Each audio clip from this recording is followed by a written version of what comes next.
Ibu di SMP Negeri 1 Karangasem. Mohon maaf mengganggu aktivitas sebentar. Jadi di sini kita akan bersama-sama untuk sharing apa yang telah saya pelajari di CGP Angkatan 7. Semoga bisa kita bersama terapkan. Setelah saya mempelajari, kita bisa bersama-sama sharing untuk diterapkan bersama kepada peserta didik di kebutuhan khusus kita di sekolah kita terpilih ini. Itu jadi hari ini hari Senin tanggal 30 Januari 2023 di sini kita akan bersama-sama mengeluarkan budaya positif di sekolah kita.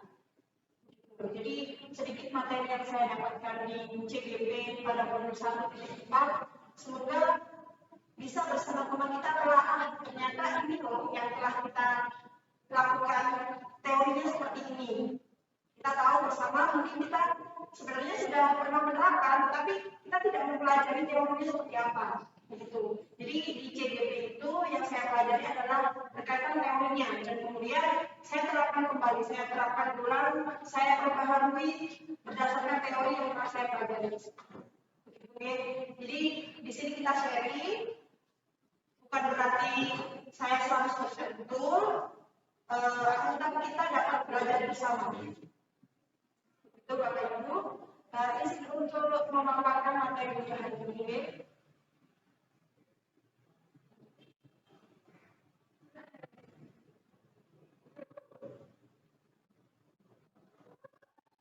Baiklah, berikut ini adalah materi yang akan saya sampaikan di hari ini, yakni implementasi budaya positif di sekolah. Hal ini saya pelajari pada modul 1.4, dan kegiatan hari ini merupakan bentuk dari aksi nyata calon guru penggerak Angkatan 7 atas nama saya sendiri, Febriani Dikabradini. Unit kerja saya di SMP Negeri 1 Karangasem yang merupakan sekolah kita tercinta, dan tentunya kita berada di Provinsi Banten.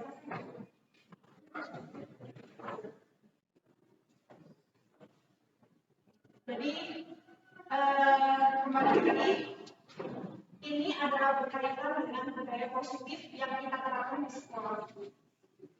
Kita terapkan bersama. Jadi di sini karena sharing, nanti Bapak Ibu juga silakan kalau mau sharing, saya ternyata sudah menerapkan ini loh ke murid saya seperti itu.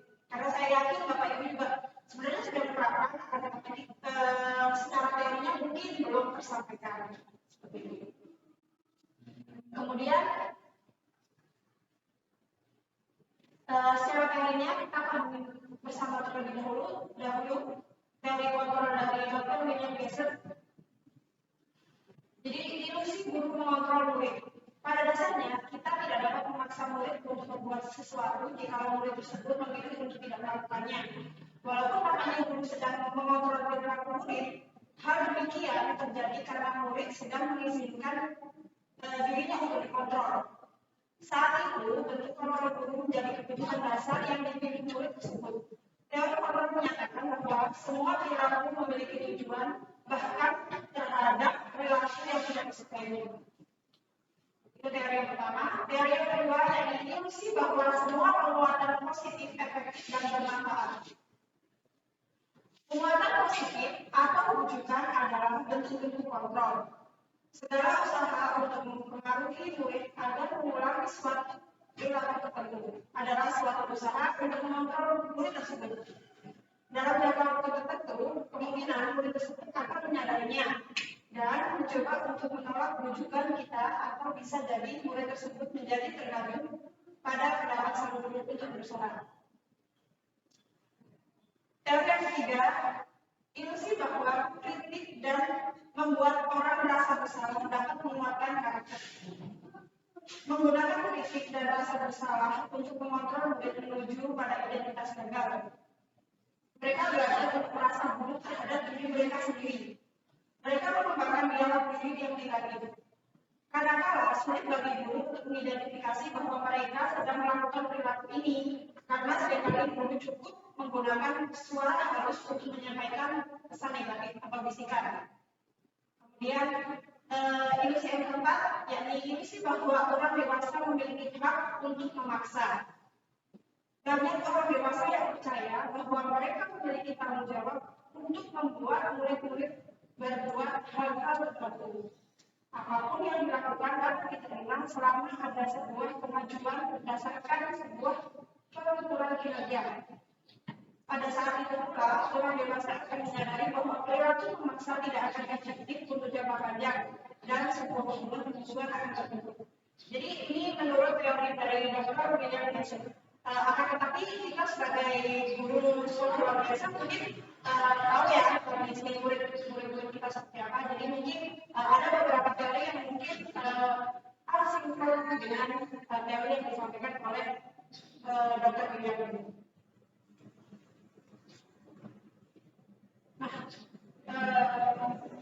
Ada sebuah tema atau pendapat yang mengatakan bahwa bila kita ingin membuat kemajuan perlahan, sedikit-sedikit, ubahlah sikap atau perilaku Anda. Namun, bila kita ingin memperbaiki cara utama kita, maka kita perlu mengubah kerangka acuan kita. Ubahlah bagaimana Anda melihat dunia, bagaimana Anda berpikir tentang manusia.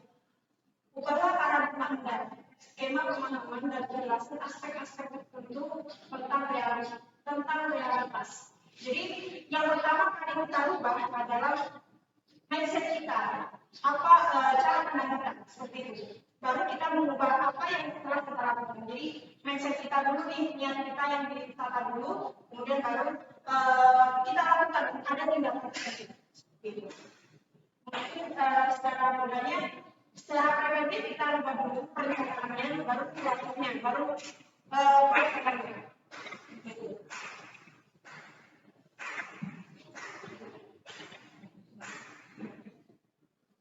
Selanjutnya, kerangka kita menuju perubahan paradigma. Jadi di sini ada dua, yakni stimulus responnya dan teori kontrolnya seperti apa. Yang pertama, realitas atau kebutuhan kita sama, tetapi menurut teori kontrol, kebutuhan kita itu berbeda. Kemudian semua orang melihat sama, tetapi menurut teori kontrol, setiap orang memiliki gambaran yang berbeda. Stimulus responnya, yakni yang ketiga, kita mengubah orang lain agar berpandangan yang sama dengan kita, memiliki pandangan yang sama dengan kita. Kemudian menurut teori kontrol, kita berusaha memahami pandangan orang lain tentang dunia. Yang keempat, perilaku buruk dianggap sebagai kesalahan. Menurut teori kontrol, semua perilaku memiliki tujuan. Yang kelima, orang lain dapat mengontrol saya. Menurut teori kontrol, hanya Anda yang dapat mengontrol diri Anda sendiri.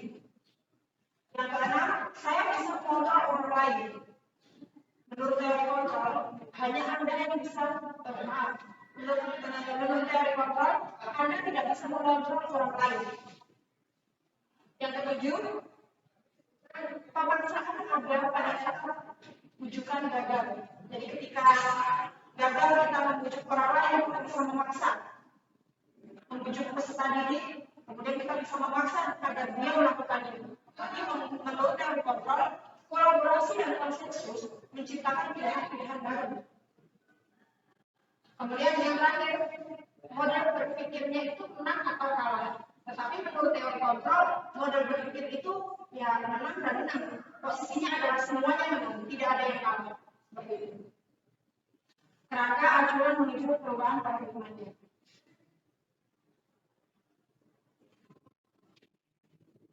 Selanjutnya, makna kata disiplin. Ketika kita mendengar kata disiplin, apa yang terbayang di benak Anda? Apa yang terlintas di pikiran Anda? Mungkin disiplin itu lebih cenderung ke kaku ya kalau kita biasa melakukannya seperti itu. Tetapi ternyata ada pemaknaan yang berbeda pada teori ini. Jadi kebanyakan orang akan menghubungkan kata disiplin dengan kata tertib, teratur, dan kepatuhan pada peraturan. Kata disiplin juga sering dihubungkan dengan hukuman. Padahal itu sungguh berbeda. Karena belajar tentang disiplin positif tidak harus dengan memberikan hukuman. Justru itu adalah salah satu alternatif terakhir, dan kalau perlu kita tidak menggunakan sama sekali hukuman tersebut dalam disiplin positif. Nah, dalam budaya kita, maka kata disiplin dimaknai sebagai sesuatu yang dilakukan seorang murid pada orang lain untuk mendapatkan kepatuhan. Kita cenderung menghubungkan kata disiplin dengan ketidaknyamanan. Bahkan pendidikan kita diajar di wanita menyatakan bahwa di mana ada kemerdekaan, disitulah harus ada disiplin yang kuat. Sebenarnya disiplin itu bersifat self-disiplin atau disiplin pada diri sendiri, yaitu kita sendiri yang mewajibkan kita dengan sekeras-kerasnya. Tetapi itu sama saja, sebab jika kita tidak cepat melakukan self-disiplin, wajiblah penguasa lain mendisiplinkan diri kita dan peraturan demikian itulah harus ada dalam suasana kita yang merdeka. Itu disampaikan oleh Tiada Mantara dalam buku Konsepsi Keteladanan Sifat Merdeka cetakan kelima tahun 2013 halaman 470.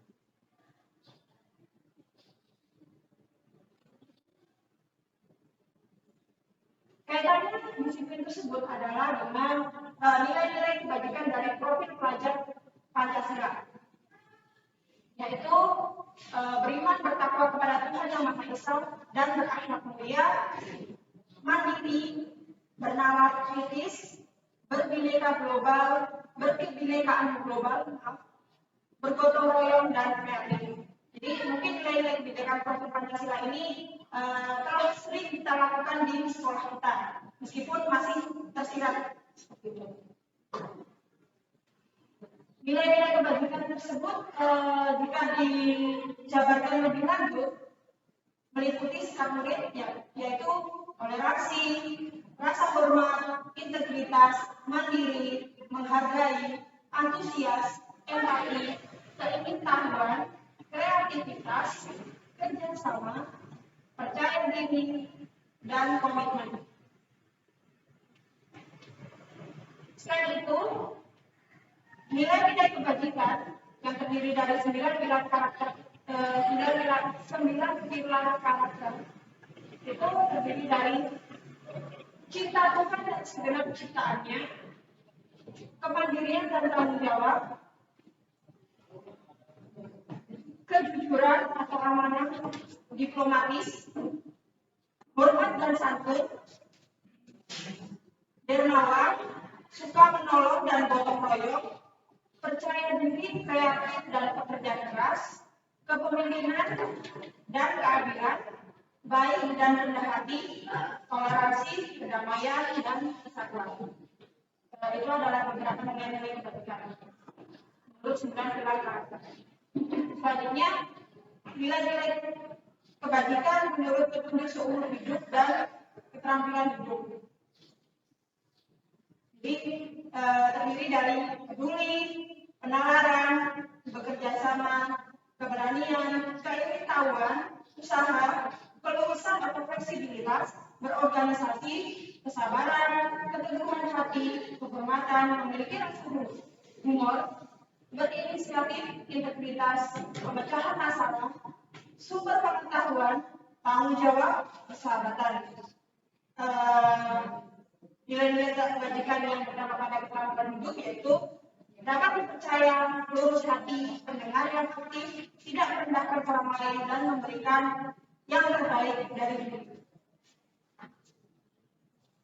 Selanjutnya, nilai-nilai kebajikan dari The Seven Essential Virtues atau dalam studi moral intelligence yang terdiri atas empati, suara hati, kontrol diri, rasa hormat, kebaikan, toleransi dan kejujuran.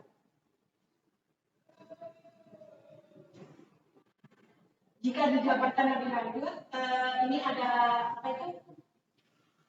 tabelnya seperti ini. Jadi terpisah-pisah ada beberapa nilai-nilai kebajikan yang mungkin nanti kita bisa sering di luar forum ini. Seperti itu, apa saja nanti mungkin saya akan memberikan print-out-nya seperti itu.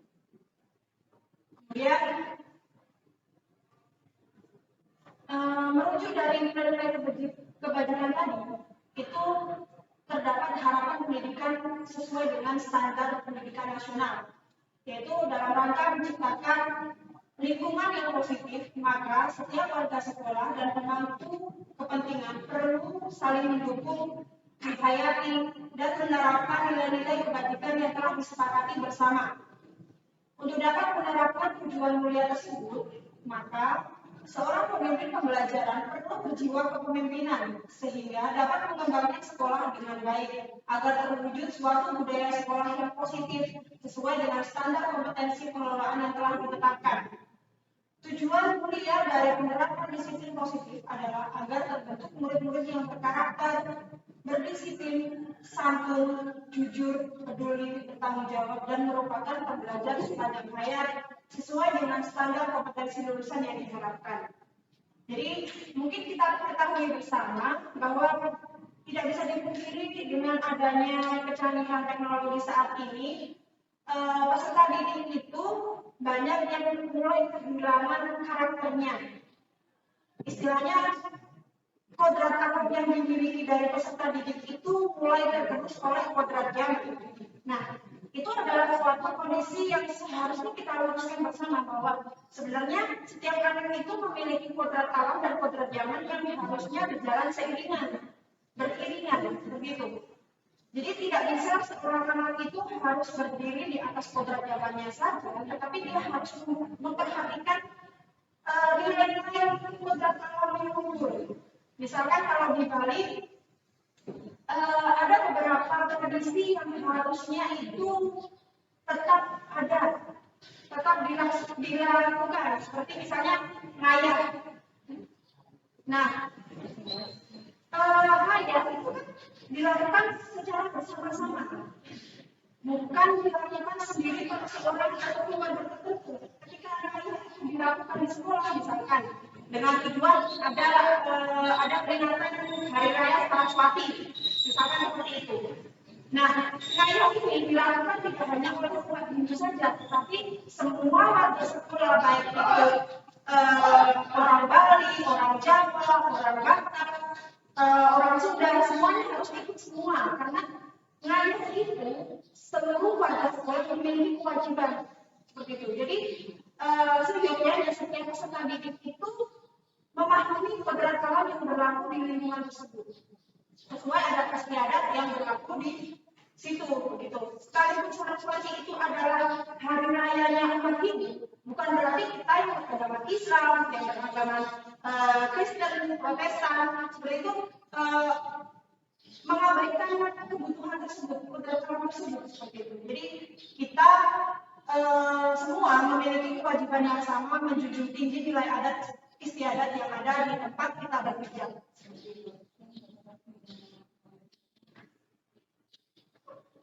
Selanjutnya, 3 motivasi dasar manusia. Yang pertama, untuk menghindari ketidaknyamanan atau hukuman. Jadi kadang-kadang peserta didik kita, anak-anak kita, murid-murid kita itu rela berbohong agar tidak dihukum. Gitu. Jadi ada tiga motivasi dasar manusia melakukan sesuatu. Yang pertama adalah menghindari untuk dihukum. Yang kedua, untuk mendapatkan imbalan atau penghargaan dari orang lain. Dia berbohong agar dia dipuji, agar mendapatkan pujian. Seperti itu. Mungkin kita tahu ya, kita kan kadang-kadang seperti itu, gitu. Oh, anak itu yang makan tadi, anak itu yang mana, gitu. Agar dia selamatkan, agar dia itu mendapatkan pujian. Soalnya tuh tadi harus papernya, gitu. Saya tadi yang bersihkan kelas saya, gitu. Padahal tadi dilakukan bersama-sama, tetapi dia mengakui dirinya sendiri. Dengan harapan akan mendapatkan pujian terbaik dari dirinya, seperti itu. Nah, yang ketiga, untuk menjadi orang yang mereka inginkan dan menghargai diri sendiri dengan nilai-nilai yang mereka percaya. Jadi ada yang memang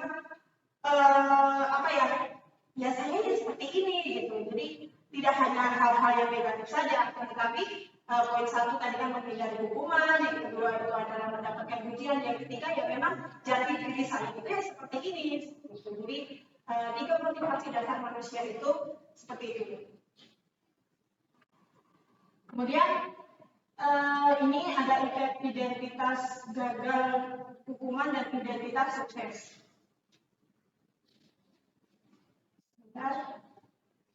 Jadi ini identitas gagal dan identitas sukses. Hukumannya, sesuatu yang menyakitkan harus terjadi, dan disiplin konsekuensinya adalah sesuatu harus terjadi. Restitusinya adalah merupakan pilihan. Jadi hukuman itu ya kamu harus seperti itu, harus terjadi. Konsekuensi itu dibentuk sebelum hal itu dilakukan. Nah, ya itu harus terjadi gitu. Kemudian restitusinya adalah pilihan kamu melakukan atau tidak. Kemudian di sini saya hanya membaca dulu ya. Kemudian tidak nyaman untuk murid atau anak untuk jangka panjang. Konsekuensinya tidak nyaman untuk murid atau anak untuk jangka waktu pendek. Restitusinya menguatkan untuk murid atau anak dalam jangka waktu yang panjang. Selanjutnya, hukuman korban mendapatkan keadilan. Kalau konsekuensi, korban bisa diabaikan. Kalau restitusi, korban mendapatkan ganti. Jika hukuman, murid akan tersakiti. Kalau konsekuensi, murid dibuat tidak nyaman. Kalau restitusi, murid akan mendapatkan penguatan. Di hukuman, perilaku pasif agresif itu meningkat. Di konsekuensinya, penguatan hanya bertahan dalam jangka waktu yang pendek. Restitusi, masalah terpecahkan. Hukuman, sistem tidak akan berjalan bila murid tidak takut. Konsekuensinya, memerlukan monitoring dan supervisi agar terus-menerus dari guru. Restitusinya, murid belajar bertanggung jawab untuk perilakunya. Hukuman berlaku hanya pada sebuah institusi, tidak berlanjut pada kehidupan nyata. Konsekuensi membantu penerapan mengikuti peraturan dalam masyarakat. Restitusi fokus pada pemecahan masalah dalam jangka waktu panjang. Hukuman peraturannya adalah ini, jadi kamu harus ini, begitu. Kalau konsekuensi menanyakan apa peraturannya, mampukah kamu melakukannya? Terima kasih. Kalau di restitusi yang ditanyakan adalah apa yang kamu yakini, apa yang bisa kamu lakukan untuk memperbaiki masalah ini, seperti itu. Kemudian kalau di hukuman, murid akan membenci peraturan. Di konsekuensi, murid akan menghormati peraturan. Dan kalau di restitusi, murid itu akan menghormati dirinya dan orang lain. Nilai dari hukuman itu bernilai negatif. Kalau konsekuensi bernilai netral, kalau restitusi itu bernilai positif. Selanjutnya, kalau di hukuman, awas kalau dilakukan lagi ya, nanti awas kamu. Jadi ada seperti ancaman. Kalau di konsekuensi, lakukan apa yang saya katakan. Kemudian kalau di restitusi, apakah hal ini sesungguhnya ingin kamu lakukan? Jadi lebih menanyakan kepada anak, kepada murid. Kemudian hukuman itu dipaksa, mode paksaan. Kalau konsekuensi, stimulus respon. Apa yang kamu lakukan, inilah hukumannya, inilah konsekuensinya. Kalau di restitusi, teori kontrol. Pada hukuman, mendorong untuk menyalahkan diri. Ya salahnya kamu melakukan itu. Seperti itu. Jadi, menyalahkan dirinya. Kemudian, konsekuensi, mendorong kepatuhan. Kalau di restitusi, mendorong disiplin positif. Seperti itu ya. Jadi nanti ada beberapa lagi juga. Nanti mungkin kita bisa sharing gambarannya setelah paparan hari ini.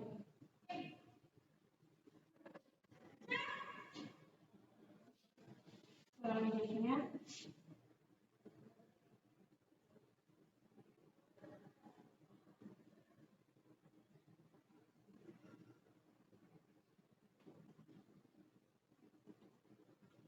ini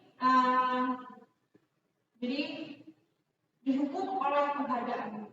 Jadi penghargaan atau mungkin pujian itu tidak selalu bermakna positif menurut Al-Fiqh.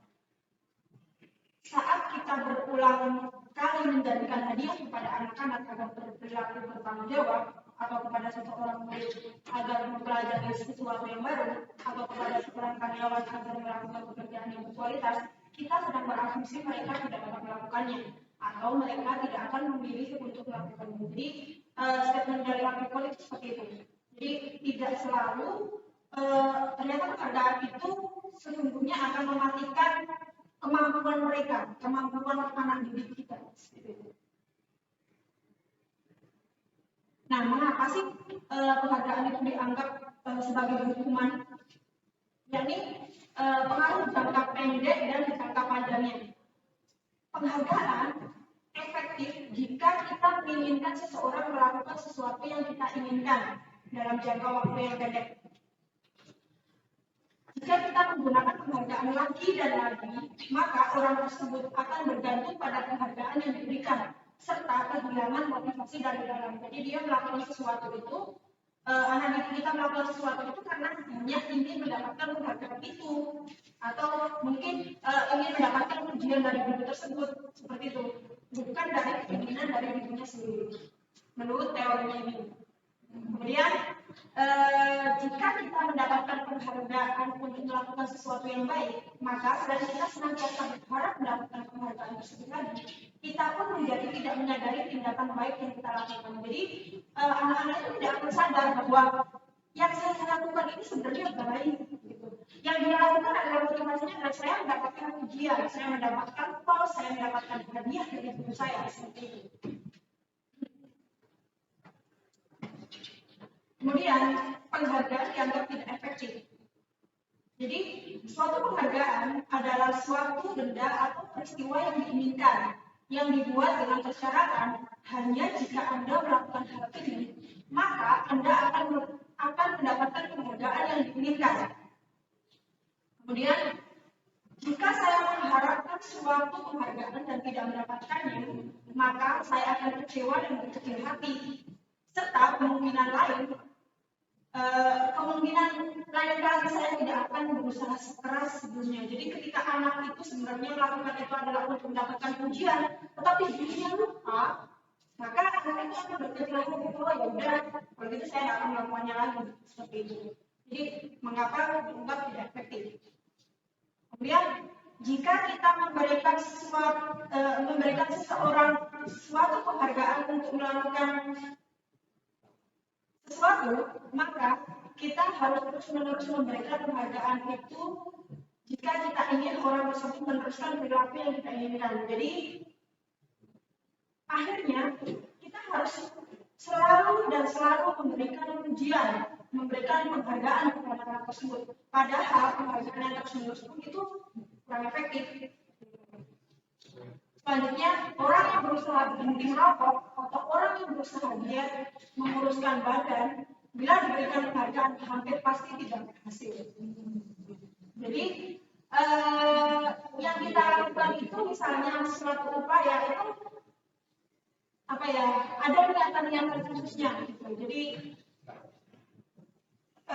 harusnya kita harus memikirkan efek jangka panjangnya, bukan lagi memikirkan efek jangka pendeknya. Selanjutnya, penghargaan merusak hubungan.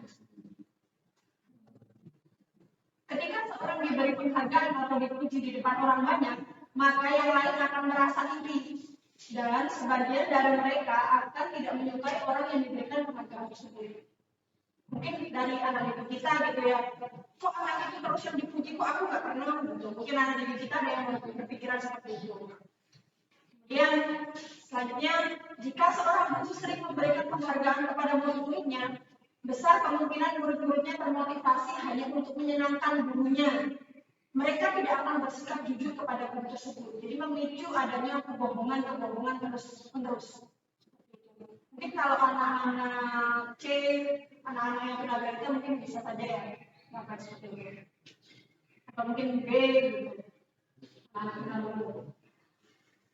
Selanjutnya, penghargaan menciptakan persaingan di dalam kelas dan persaingan menciptakan kecemasan. Jadi ada cemas, nanti kalau misalnya saya nggak lolos kompetensi ini, guru saya nanti nggak mau perhatian lagi sama saya. Mungkin seperti itu. Mereka yang percaya bahwa mereka tidak memiliki kesempatan untuk mendapatkan penghargaan akan berhenti mencoba.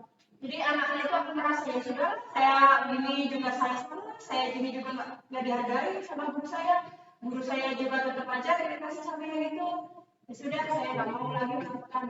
Jadi penghargaan itu akhirnya merusak hidupnya. Ya, jadi ini kita sering ya melihat anak-anak kita yang seperti itu. Seperti itu. Kita menyadari kan? Ya, kita menyadari bersama. Karena hari ini kita sharing saja. Ya. Jadi secara teorinya seperti itu. Dan menurut kita seperti apa yang kita sharing bersama. Jadi kita sharing ya. Ya. Kita sharing bersama. Oke, kemudian penghargaan itu ternyata mematikan kreativitas. Jadi murid diminta berpikir mengenai hadiah atau penghargaan yang bisa mereka dapatkan bila berhasil menulis sebuah puisi. Kreativitas kelompok murid-murid ini menjadi berkurang dibandingkan dengan yang tidak diberitahukan tentang hadiah yang bisa mereka terima. Itu menurut teori ini. Jadi ketika kita itu memberikan imbalan di awal, itu mungkin mereka jadinya ya sudah, saya motivasinya adalah mendapatkan hadiah itu. Jadi kreativitasnya jadi berkurang. Kemudian penelitian menunjukkan bahwa pekerjaan seni atau sebuah penulisan cerita menjadi kurang kreatif bila dijadikan sebuah hadiah atau penghargaan. Dalam tugas-tugas pemecahan masalah, para murid memakan waktu lebih lama dan memberikan jalan keluar kurang kreatif saat mereka dijadikan suatu penghargaan. Jadi akhirnya mereka terkungkung dengan hadiah tersebut. Motivasinya hanya sebatas hadiah.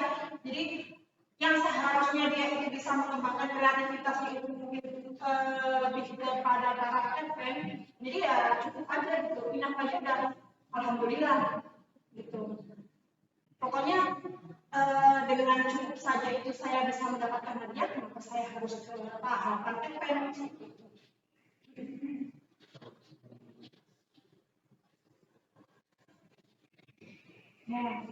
Penghargaan penghukum.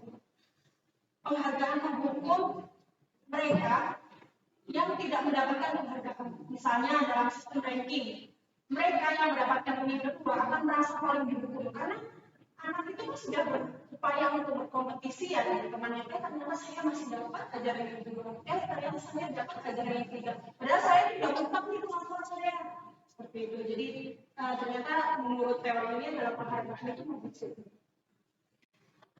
Memberikan penghargaan dan hukuman adalah hal yang sama karena keduanya mencoba mengendalikan perilaku seseorang.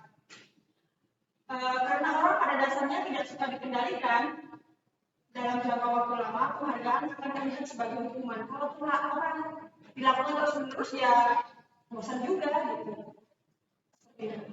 Kemudian jika suatu penghargaan diharapkan namun Anda tidak mendapatkannya, Anda akan merasa dihukum. Begitu. Jadi ya tetap anak-anak itu akan merasa terus ketagihan. Ketika tidak mendapatkan, ketika kita lupa, sebagai guru itu lupa memberikan penghargaan kepada murid kita, mungkin akan merasa dihukum. Ngapain guru ini kok nggak bisa nggak saya hadiah? Padahal saya sudah melakukan seperti biasanya. Jadi insecure pada dirinya sendiri.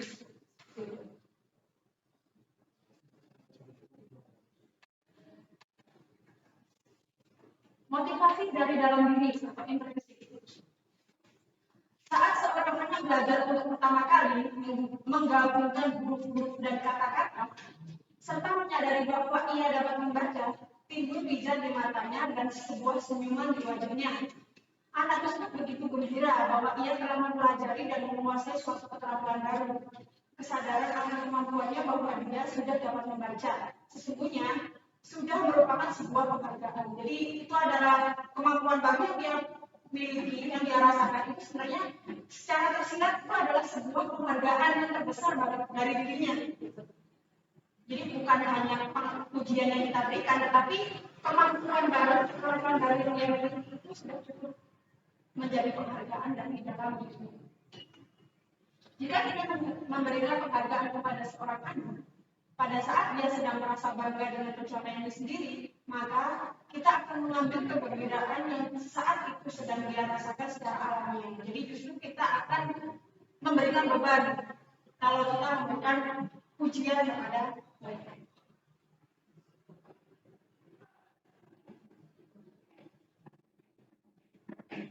Restitusi yaitu sebuah pendekatan untuk menciptakan disiplin positif.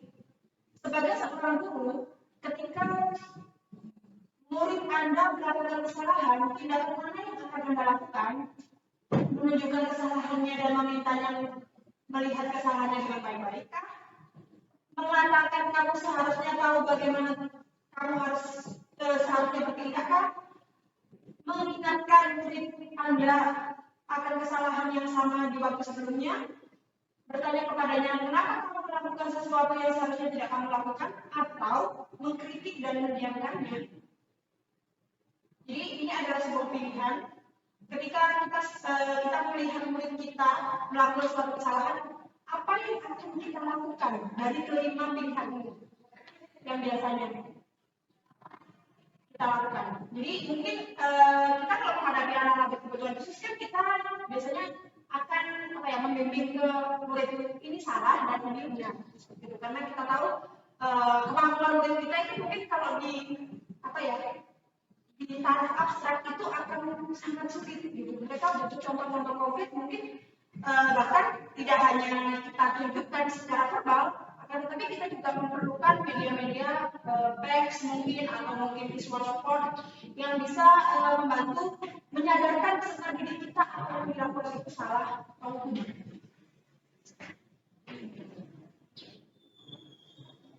Karena kembali lagi kan kita adalah seorang guru SLB yang mungkin ada beberapa materi yang disampaikan di sini teori ini itu yang harus kita modifikasi kembali.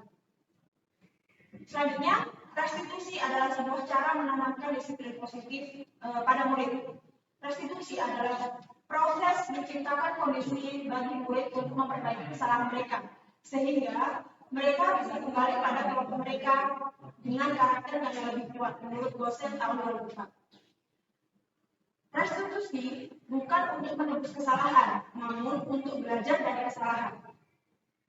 Restitusi itu memperbaiki hubungan. Restitusi itu adalah tawaran, pilihan, bukan sebagai paksaan, seperti hukuman. Restitusi menuntut untuk melihat ke dalam diri anak. Restitusi itu mencari kebutuhan dasar yang mendasari tindakan. Jadi kita harus mengetahui kebutuhan dasar apa yang menyebabkan anak tersebut melakukan hal tersebut. Restitusi diri adalah cara yang paling baik. Restitusi fokus pada karakter bukan tindakan. Restitusi menguatkan dan fokus pada solusi. Restitusi mengembalikan murid yang berbuat salah pada kelompoknya. Jadi dengan restitusi itu kan anak itu memilih yang kamu lakukan itu betul atau salah, yang betul bagaimana. Jadi anak itu yang berpikir secara mandiri seperti itu. Kemudian ketika dia bisa memikirkan apa yang telah dilakukannya seharusnya seperti apa, mungkin anak itu akan tergerak dan sadar agar kembali lagi pada kelompoknya yang benar. Dari dalam restitusi itu terdapat keyakinan kelas. Nah, mengapa kok harus keyakinan kelas? Keyakinan kelas itu bersifat lebih abstrak daripada peraturan dan lebih rinci dan konkret. Keyakinan kelas berupa pernyataan-pernyataan universal. Pernyataan keyakinan kelas senantiasa dibuat dalam bentuk positif. Keyakinan kelas hendaknya tidak terlalu banyak sehingga mudah diingat dan dipahami oleh semua warga kelas. Keyakinan kelas sebaiknya sesuatu yang dapat diterapkan di lingkungan tersebut. Semua warga kelas hendaknya ikut berkontribusi dalam pembuatan keyakinan kelas lewat kegiatan di pendapat. Dan yang terakhir, bersedia meninjau kembali keyakinan kelas dari waktu ke waktu. Jadi kembali lagi karena kita di SLB, mungkin untuk curah pendapat antar siswa agak sulit gitu. Jadi kita sendiri yang memilihkan, mungkin nanti kita buat gambar-gambar itu kita tempel di kelas, kemudian kita yakinkan bahwa ini loh yang harus kita lakukan selama kita ada di dalam kelas tersebut. Seperti itu.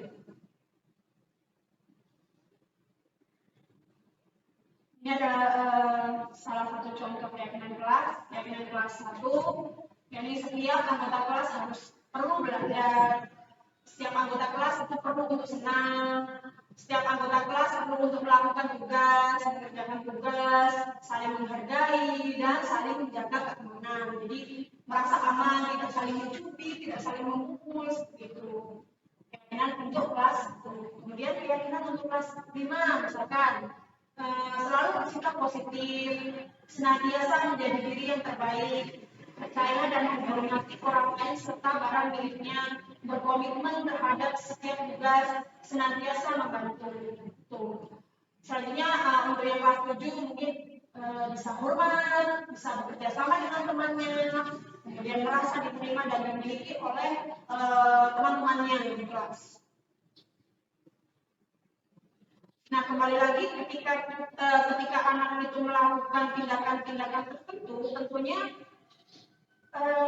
ada kebutuhan-kebutuhan dasar manusia yang mungkin tidak terpenuhi. Apa saja yang menjadi kebutuhan dasar manusia tersebut terdiri dari 5, yaitu kasih sayang dan rasa diterima. Kemudian yang kedua adalah bertahan hidup.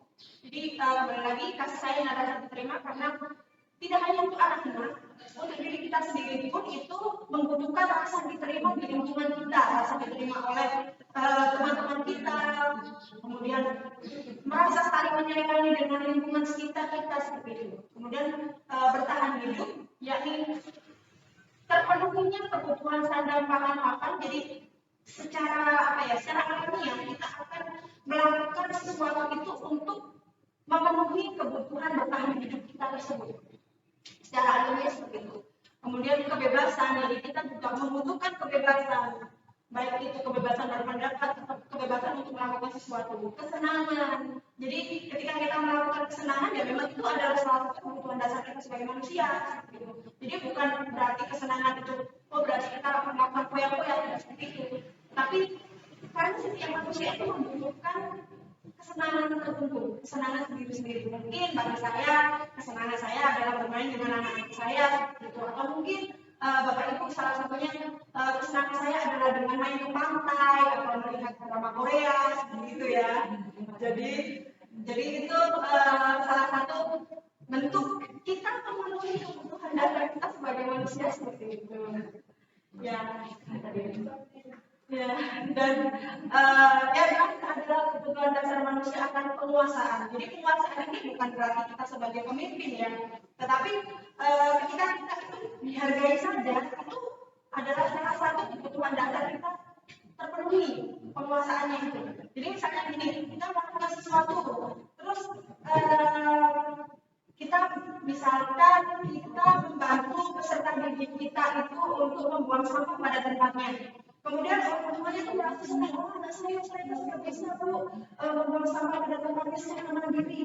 Nah, itu orang tua menghargai kita, itu adalah satu bentuk kepuasan mengarah pada kemampuan penguasaan, kebutuhan penguasaan.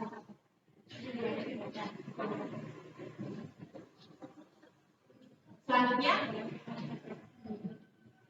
dunia berkualitas.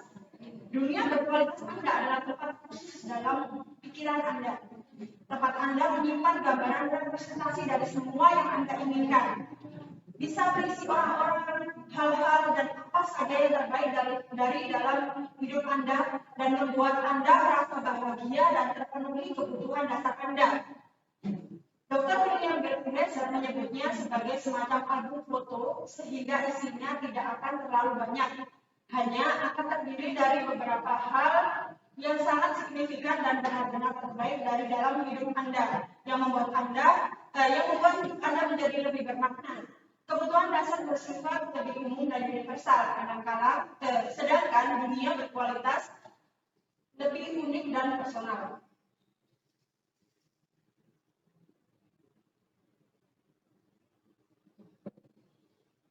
Orang, tempat, benda, nilai-nilai dan kepercayaan yang penting bagi Anda akan termasuk di sana.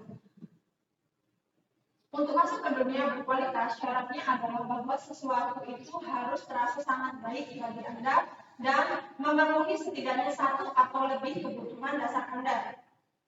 Dalam menentukan segala sesuatu yang masuk dalam dunia berkualitas, tidak perlu kita terlalu mempertimbangkan standar masyarakat tentang apa saja yang penting dan tidak. Gambaran dunia berkualitas adalah unik dan spesifik untuk setiap orang. Jika Anda bisa hidup di dunia berkualitas Anda, hidup akan sempurna buat Anda. Tapi sayangnya Anda tidak bisa tinggal di sana.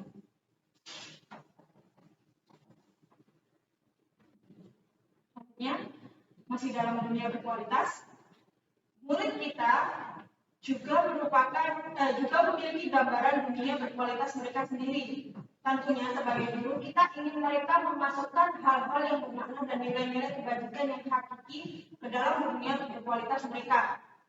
Bila guru dapat membangun interaksi yang memberdayakan dan memerdekakan murid, maka murid akan meletakkan dirinya sendiri sebagai individu yang positif dalam dunia berkualitas mereka, karena mereka menghargai nilai-nilai kebajikan. Jadi mungkin bagi kita itu masih salah nih gitu. Tapi dari dirinya murid kita itu dengan dia melakukan itu sudah sangat senang, sudah sangat bagus gitu. Jadi dunia berkualitas kita itu akan berbeda dengan apa yang dipikirkan atau pandangan dari murid kita.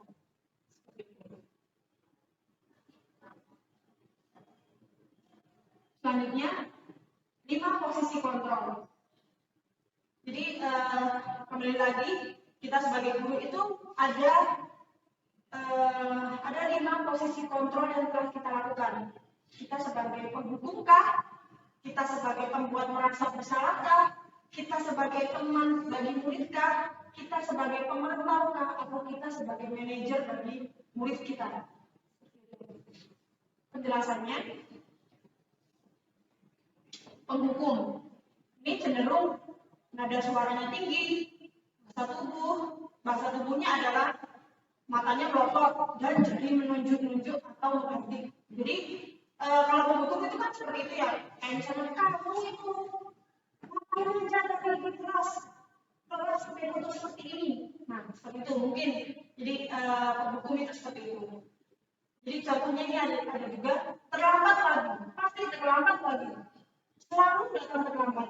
Kapan kamu bisa tepat waktu? Jadi seperti itu ya. Kemudian tanyakan juga kepada diri Anda, bagaimana perasaan murid Anda jika Anda itu mengatakan seperti itu kepada murid yang terlambat. Jadi itu adalah posisi kontrol sebagai penghukum, sebagai gambarannya seperti itu. Nah hasilnya adalah kemungkinan murid Anda itu akan marah dan mendendam atau bersikap agresif. Bisa jadi sesudah kembali duduk, murid tersebut akan mencoret-coret bukunya atau meja tulisnya. Lebih buruk lagi, sepulang sekolah, murid melihat motor atau mobil bapak ibu guru dan akan menggores kendaraan tersebut dengan paku. Jadi karena saking marahnya, mungkin dia akan dendam kepada gurunya. Seperti itu. Sebagai penghukum. Posisi kontrol. Kemudian posisi kontrol sebagai pembuat rasa bersalah. Jadi di sini yang dilakukan adalah nada suaranya itu akan memelas, halus atau sedih. Kemudian bahasa tubuhnya itu akan merapat ke kanan dan mungkin akan memeluk muridnya gitu sambil memelas pada muridnya. Misalnya, Adi, kamu ini bagaimana ya? Kamu sudah berjanji kan dengan ibu tidak akan terlambat lagi. Kamu kenapa ya? Senang sekali mengecewakan ibu. Ibu benar-benar kecewa sekali. Nah, itu ya hubungan Bapak Ibu guru Bagaimana perasaan murid bila ditegur?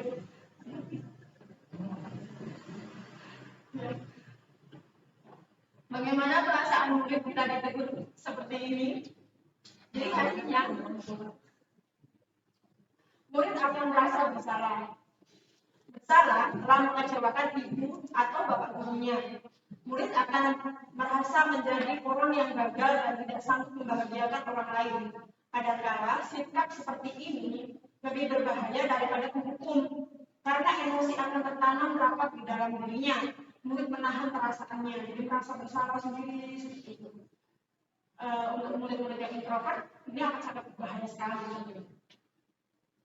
Tidak seperti murid dan dalam dengan guru menghadapi guru yang menghukum, di mana murid bisa menumpahkan amarahnya walaupun dengan cara dilatih.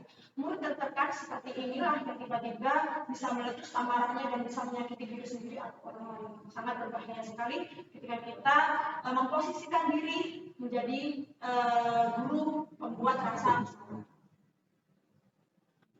Selanjutnya, posisi guru sebagai teman.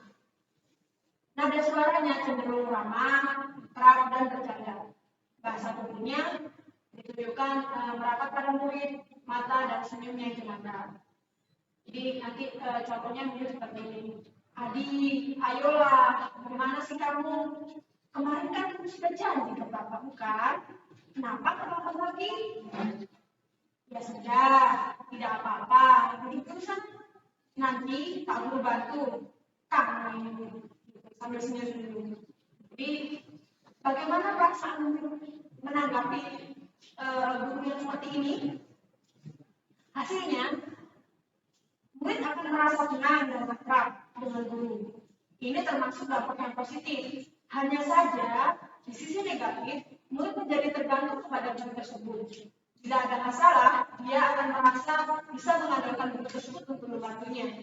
Akibat lainnya, yaitu Adi akan merasa berbuat sesuatu bila yang menyuruh adalah guru tersebut, dan belum tentu berlaku pada guru lainnya.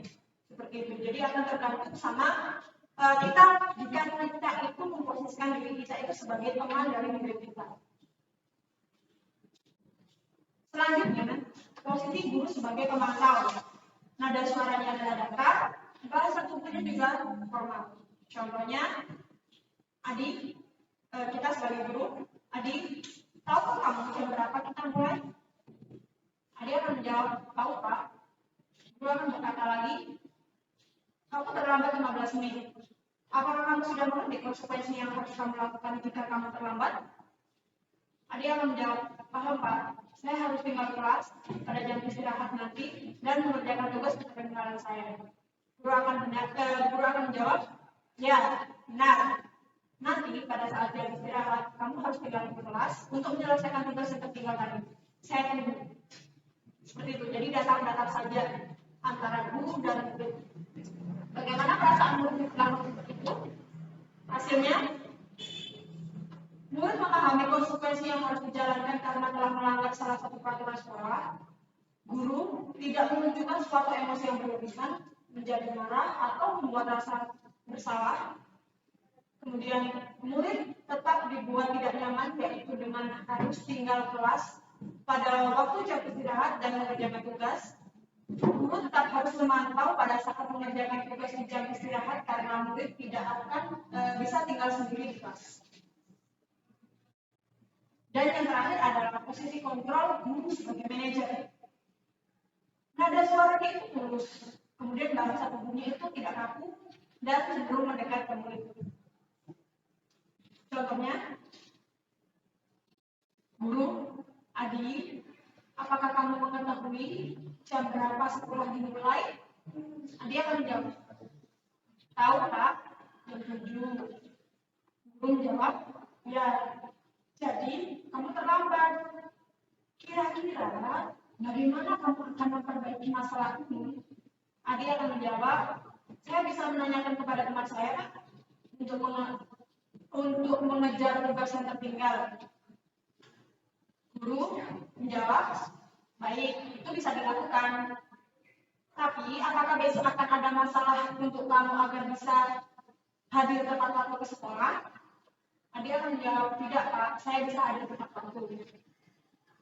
Kemudian guru akan menjawab, baik, saya hargai usahamu untuk memperbaiki diri. Bagaimana perasaan guru di tengah seperti itu? Perasaannya adalah fokus pada murid, bukan untuk membahagiakan guru atau orang tua. Murid sudah mengetahui adanya suatu masalah dan sesuatu yang perlu terjadi. Bila guru mengambil posisi pemantau, guru akan melihat apa konsekuensi, apa peraturannya. Namun, pada posisi manajer, guru akan mengembalikan tanggung jawab pada murid untuk mencari jalan keluar dari masalahnya. Tentunya semuanya dengan bimbingan guru.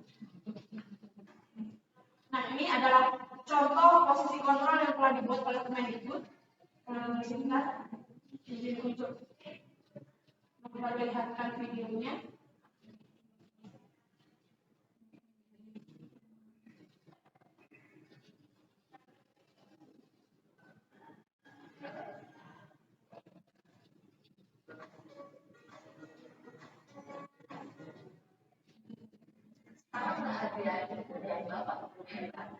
Dalam menerapkan posisi Juventus, salah satu program yang dikembangkan adalah program posisi kontrol. Lewat posisi kontrol yang posisi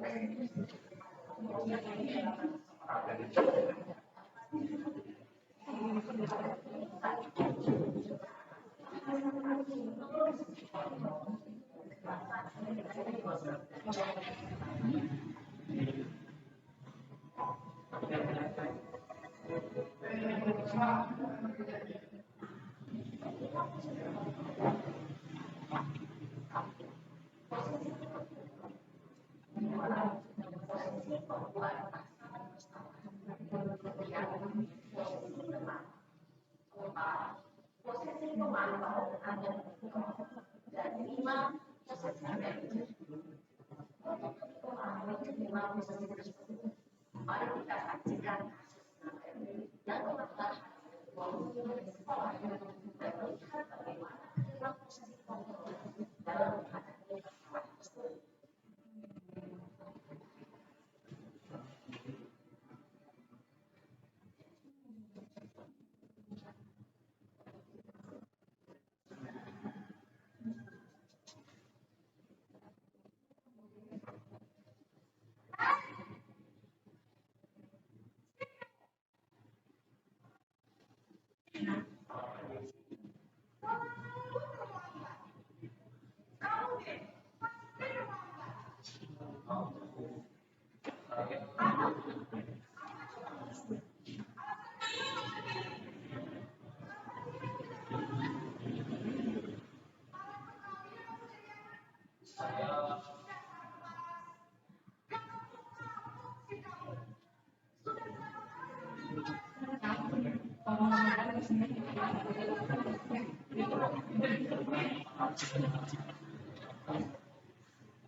Ya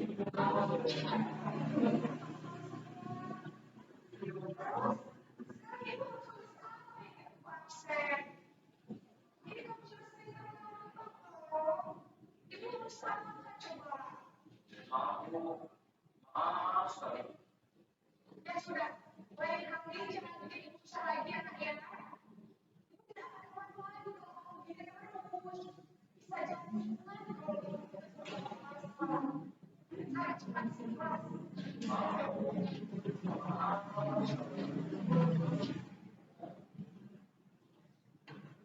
Posisi membuat rasa bersalah berbicara dengan nada tenang, cenderung namun kata-kata yang digunakan membuat merasa berjadikan gagal.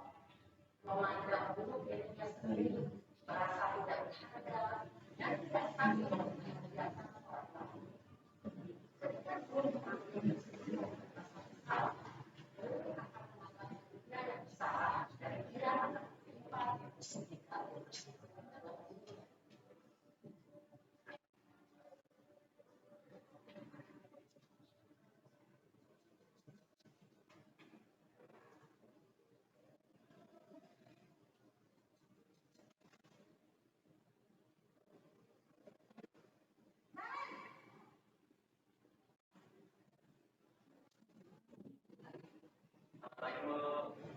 Wah, segera apa ini?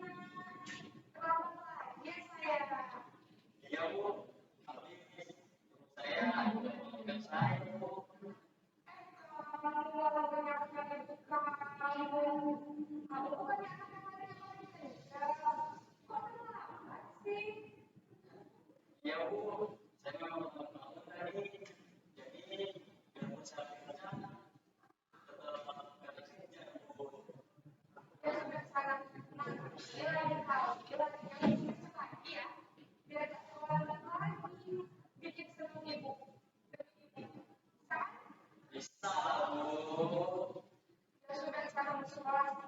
Ibu beresin nggak usah absen kamu. Kalau ini ada restoran aja. Dalam posisi tenang, guru berbicara dengan nada suara ramah, akrab, cenderung bergurau untuk menjaga suasana tetap santai, rasa senang, aman, dan akrab dengan murid.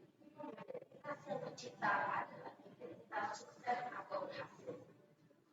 Namun, tidak ingat, karena ini masih dengan eksternal, maka ada faktor ketergantungan dari murid kepada orang tertentu.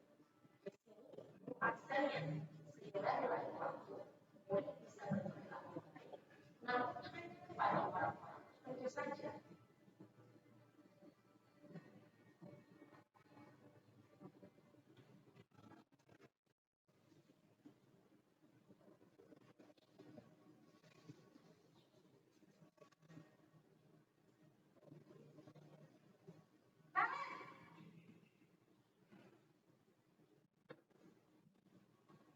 Apa Bu?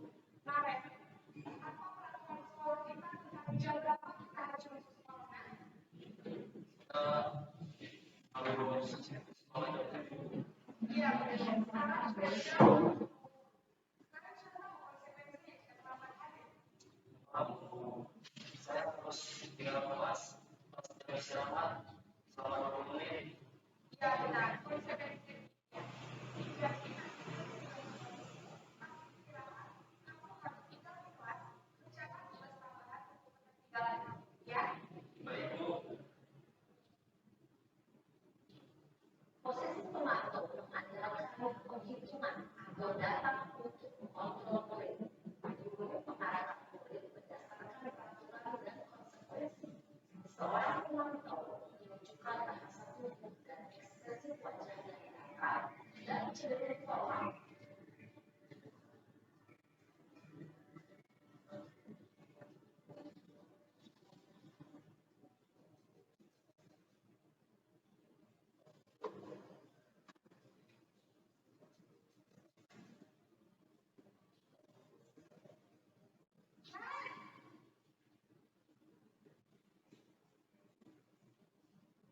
Baik Bu. Selamat pagi, Nadia. Bu, saya terlambat.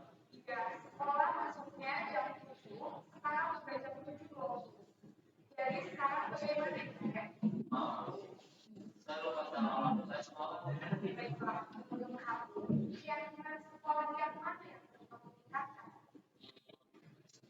Makanya jadi dan orang lain tidak.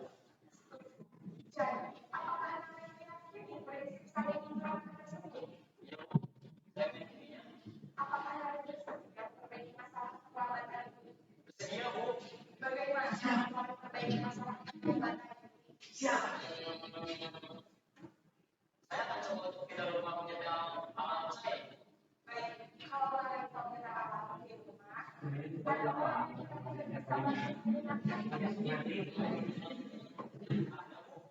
Kata saya, KM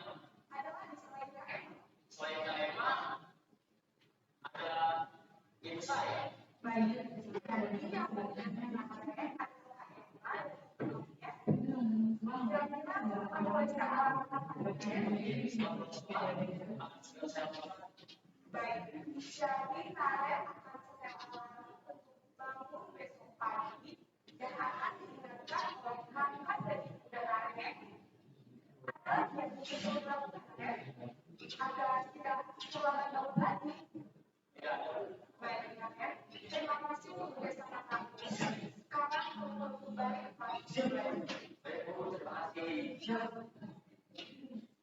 Posisi manajer adalah posisi dalam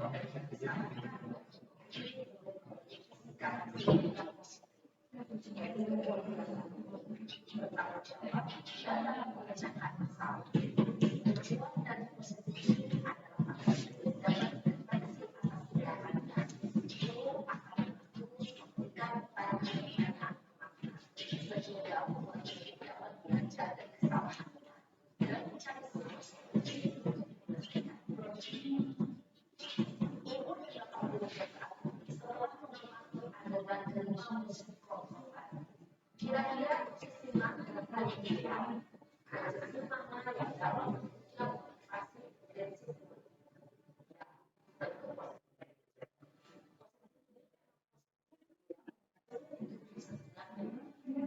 pada posisi kedua, dia dapat menerapkan disiplin dan bicara dalam memberikan perjalanan seorang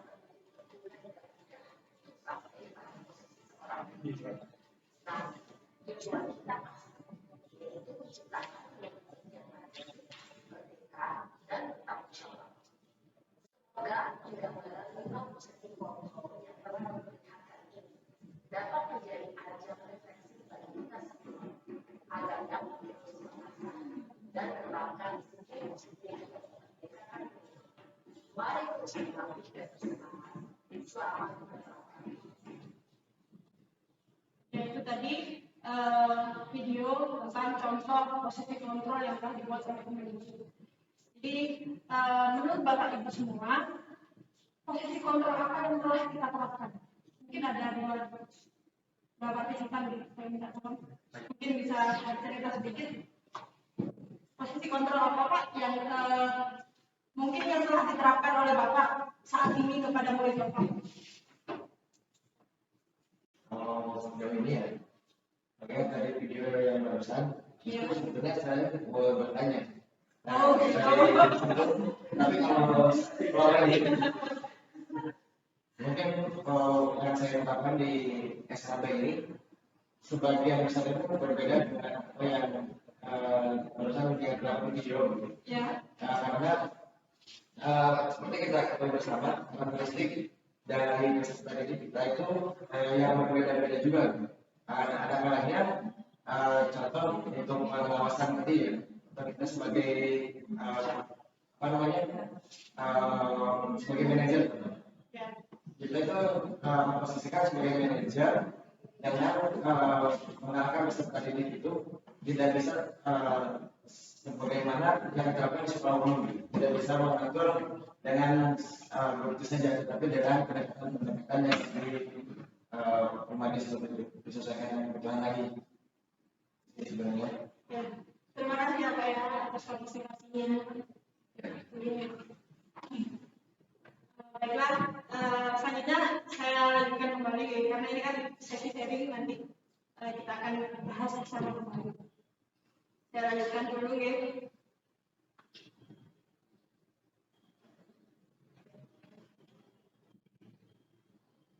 Jadi pada tahapan segitiga restitusi. Jadi restitusi itu terdiri dari 3 tahapan yang terbentuk menjadi satu segitiga. Yang pertama adalah kita harus melakukan validasi tindakan yang salah. Kita harus meyakinkan kepada peserta didik apa yang telah dilakukan itu salah itu apa saja. Kemudian menanyakan, memberikan umpan balik kepada peserta didik itu dengan menanyakan keyakinan apa yang sudah Jadi yang pertama adalah kita menstabilkan identitas, kita membenarkan apa yang dilakukan itu, kita memposisikan diri dulu setara dengan peserta didik, apa yang dilakukan itu benar. Yang kemudian kedua adalah memvalidasi tindakan yang salah, kita memberitahu kesalahan apa yang telah dilakukan. Dan yang ketiga adalah menanyakan keyakinan. Nah,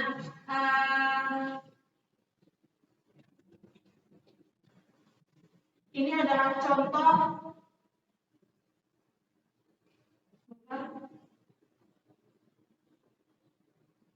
nanti saja contohnya. Jadi ada 3 tadi. Yang pertama adalah menstabilkan identitas. Jadi caranya adalah mungkin kita akan membenarkan beberapa hal yang menurut kita mampu untuk menenangkan kondisi peserta didik. Mungkin dengan beberapa kalimat, yaitu berbuat salah itu tidak apa-apa. Kemudian bisa juga dengan tidak ada masalah yang sempurna. Terus saya juga pernah masalah seperti itu. Atau mungkin kita bisa menyelesaikan ini santai saja. Kemudian atau mungkin bapak atau ibu tidak tertarik mencari siapa yang salah, tapi bapak atau ibu ini ingin mencari solusi dari permasalahan ini. Atau mungkin kita bisa membenarkan dengan cara kamu berhak melakukan seperti itu, atau mungkin kamu benar kamu merasa seperti itu. Atau mungkin kita bisa memberikan kalimat, apakah kamu sedang menjadi teman yang baik bagi dirimu sendiri? Seperti itu, cara menstabilkan identitas. Kemudian kalimat yang digunakan untuk memvalidasi tindakan yang salah, mungkin kalimatnya adalah padahal kamu bisa loh melakukan hal itu dan ini ya, seperti itu. Kemudian kamu pasti punya alasan mengapa melakukan hal itu. Lalu kamu patut bangga pada dirimu sendiri karena kamu telah melindungi sesuatu yang penting buatmu. Atau mungkin kalimatnya kamu boleh mempertahankan sikap itu, tapi kamu harus menambahkan sikap yang baru. Selanjutnya, sisi menanyakan keyakinan, yaitu apa yang kita percaya sebagai kelas atau keluarga. Kalimat kedua, mungkin nilai-nilai umum apa yang telah kita sepakati bersama. Kemudian, apa bayangan kita tentang kelas yang ideal, atau mungkin kamu mau jadi orang seperti apa? Itu terkait dengan menanyakan keyakinan. Nah, ini adalah contoh segitiga restitusi yang telah saya lakukan di sekolah kita. Ini adalah contoh ini. Contoh ini saya lakukan kepada murid kita dengan hambatan tunanetra, dan satunya lagi adalah contoh yang saya lakukan kepada DD peserta didik autis. Seperti itu. Jadi ini adalah contohnya ya. Tapi kontekstual Yang saya lakukan di SMP.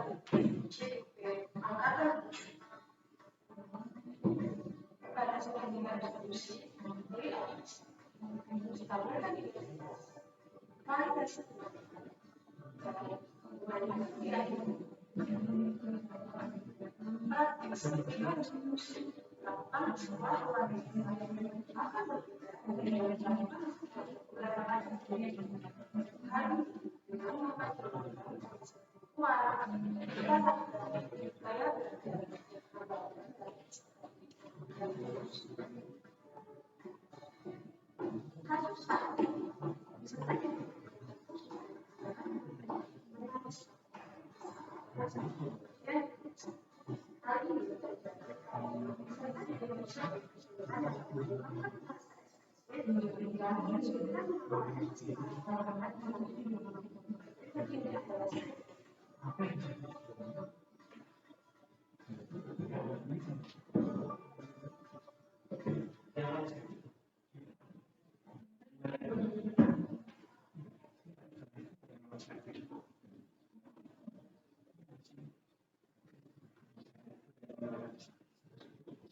Ini adalah tahapan menanyakan keyakinan kelas. Tahapan yang terakhir, menanyakan keyakinan kelas yang kita buat bersama, disepakati bersama.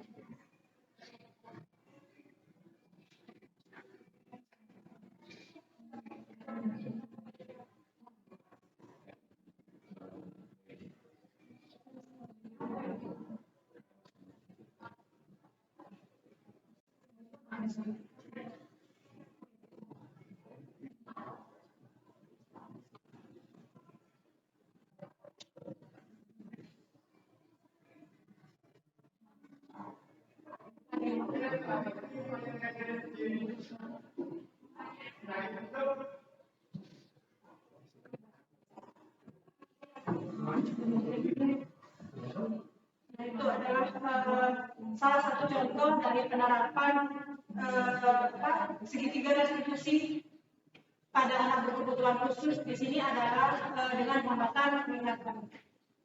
Kemudian selanjutnya yakni keyakinan kelas. Jadi yang tadi kita bahas ada beberapa hal dalam membuat keyakinan kelas, sama seperti yang di depan tadi. Nah, ini adalah budaya positif yang telah saya coba untuk melakukan di sekolah kita. Yang pertama adalah bersama-sama menjaga lingkungan sekolah.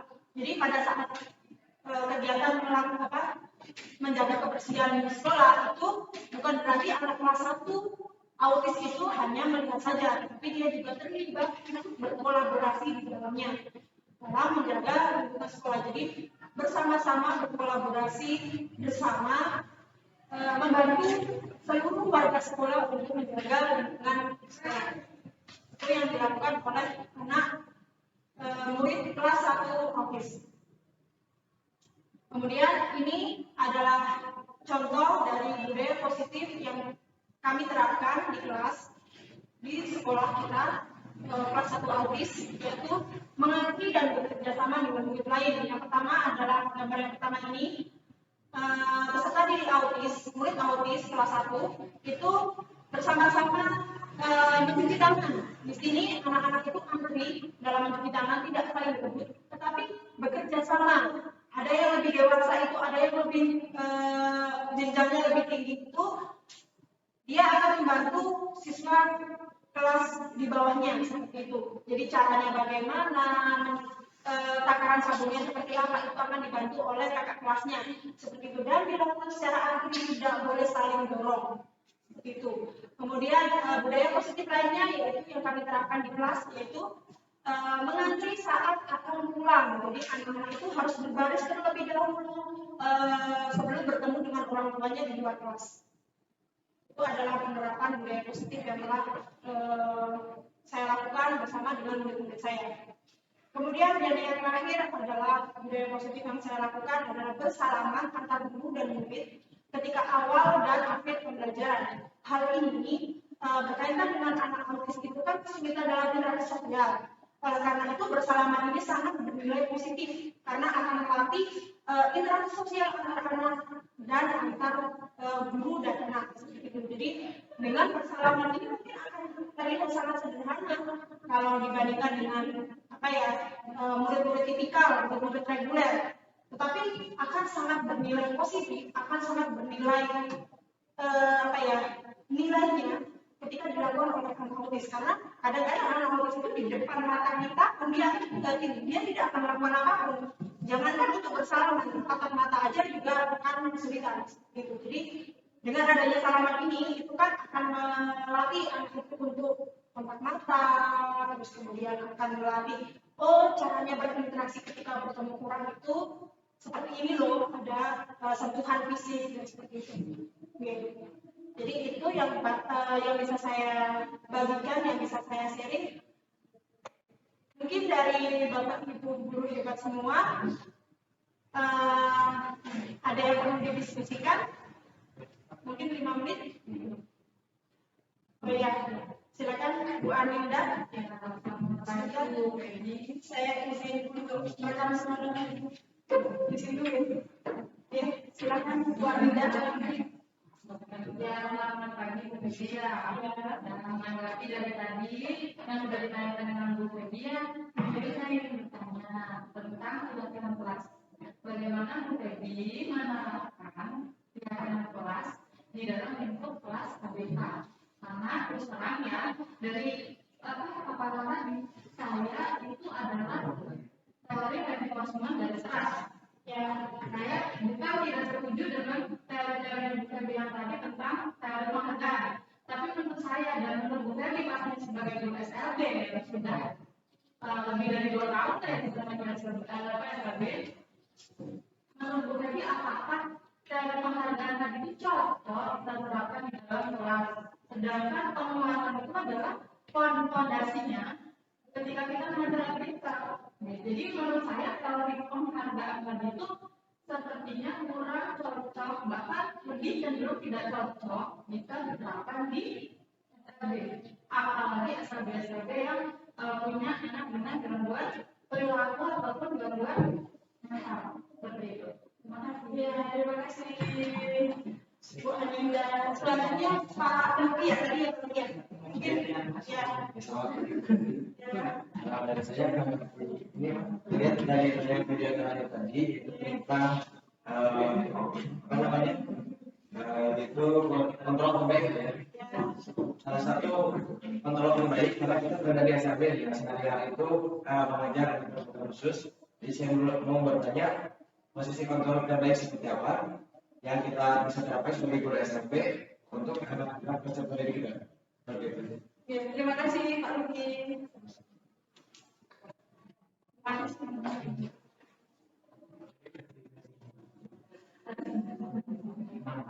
Ya, terima kasih. Di sini kita diskusi biasanya juga masih proses belajar, jadi mungkin ada sedikit yang salah jika saya mohon untuk diluruskan jika saya salah.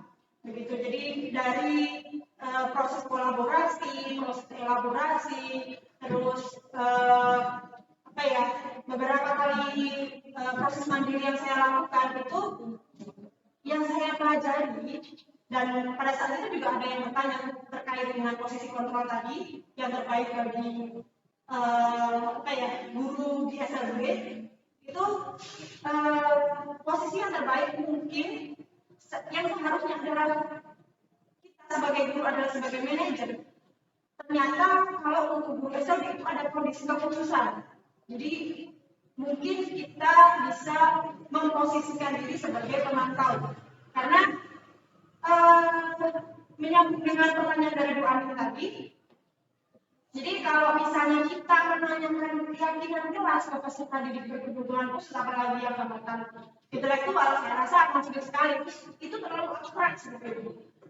Nah, mungkin kita bisa sebagai manajer kita tunjukkan kepada peserta didik kita apa yang harus dilakukan. Mungkin bisa dibantu dengan beberapa media, visual support atau text seperti itu.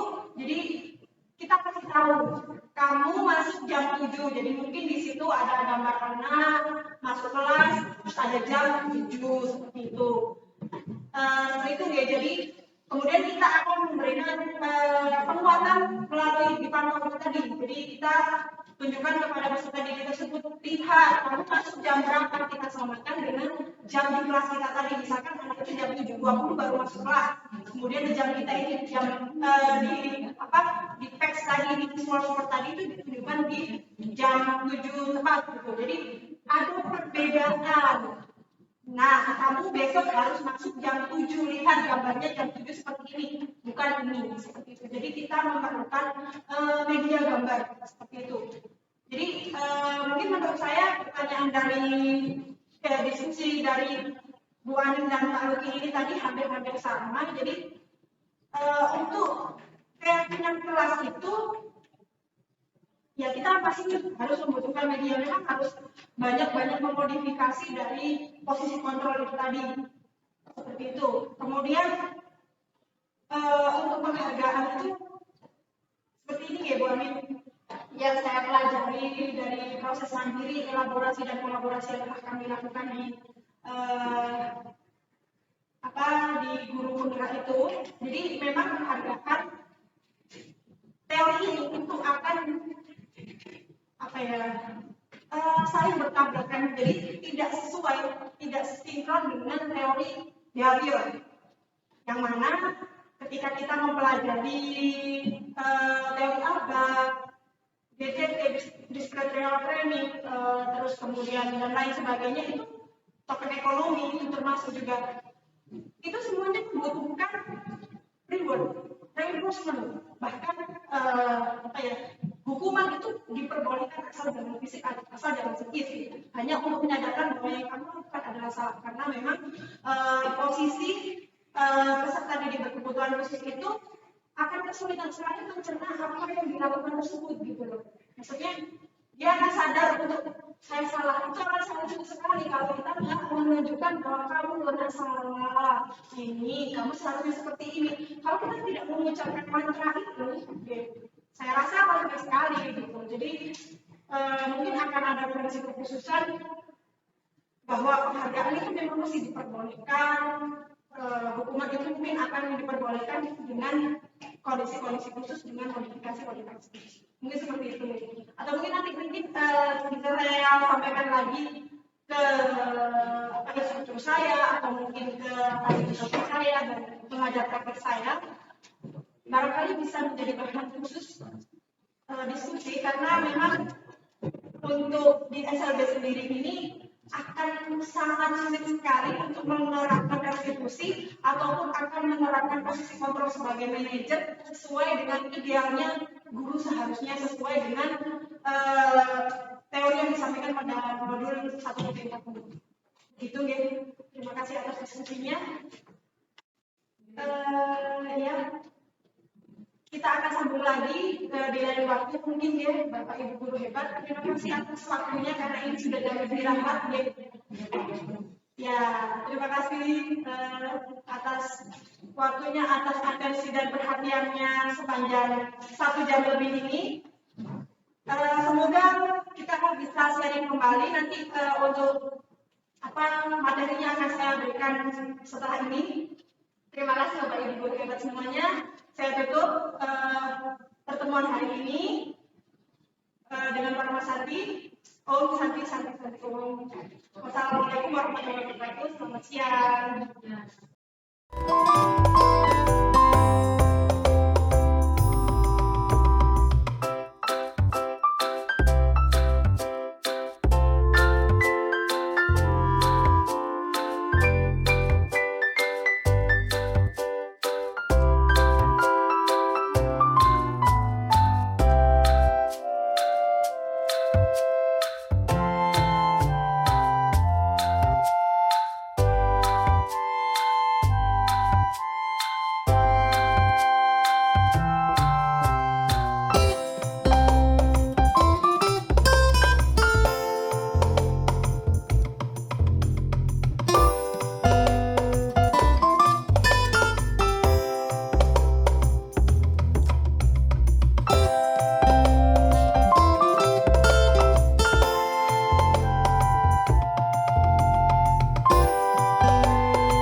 Mamanya Dava.